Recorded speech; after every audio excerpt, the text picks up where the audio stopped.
కీర్తన గ్రంథము 94వ అధ్యాయము 19వ వచనాన్ని చదువుకుందాం.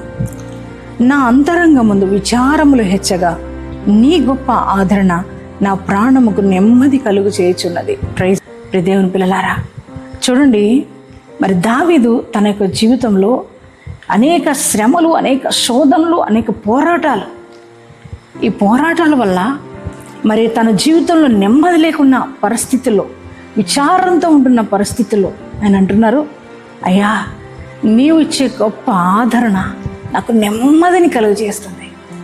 దేవుని బిడ్డ, ఇంకెందుకు విచారం, ఇంకెందుకు కృంగుదల? దేవుని మాటను బట్టి ధైర్యం తెచ్చుకో. ఎందుకంటే నీవు ఆయన బిడ్డ, యేసయ్య బిడ్డ. ఆయనలో ఉన్న సమస్తాన్ని దేవుడు నీకు ఇస్తాడు, నిన్ను ఆదరిస్తాడు, నీ సమస్యలన్నీ పరిష్కరిస్తాడు. మరి ఈ వాగ్దానం ఇచ్చిన యేసయ్య థ్యాంక్స్ చెప్తావా? అందరం కలిసి థ్యాంక్స్ చెప్దాం. ఎంతమంది ఈ వాగ్దానం రిసీవ్ చేసుకున్నారు? మీ అందరి జీవితాలు ఈ వాగ్దానం నెరవేర్చబడను గాక.